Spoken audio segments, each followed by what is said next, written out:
Hello everyone, welcome to my channel. In this video, we are going to solve this equation that looks impossible at first glance, that is x power 4 equal 4.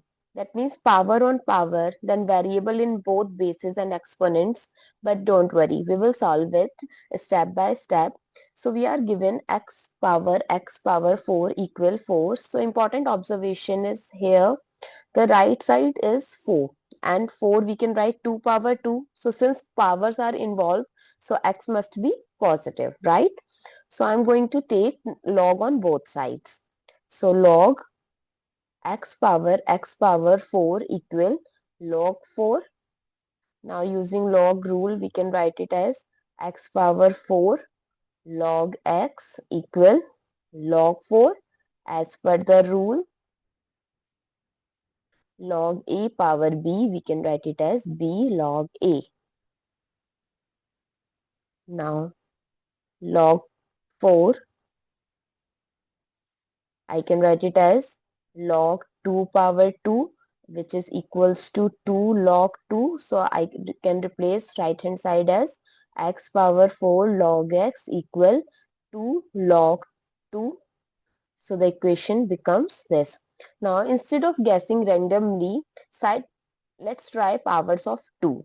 So if x equal root 2. So now let's check. So first x power 4. So we can write it as root 2 power 4, which is equals to 4.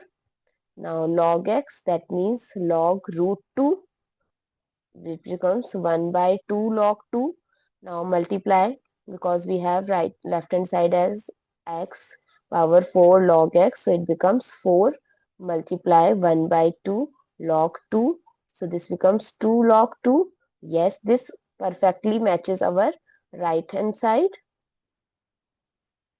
So this matches the right hand side exactly. So substitute x is equals to root 2.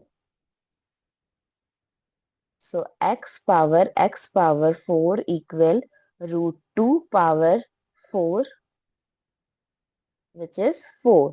So yes, LHS is equals to RHS. So solution is verified.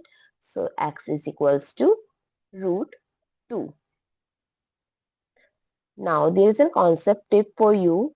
When variable appears in base and exponent, RHS is a perfect power always. So convert RHS into exponent forms as we do 4 as 2 power 2. Now then apply logarithmic and try smart substitution, not random guesses. So did you expect the answer to be root 2? Comment yes or no, like if it's helped, and subscribe for more equation based logic. Thank you so much for watching this video. See you in the next video.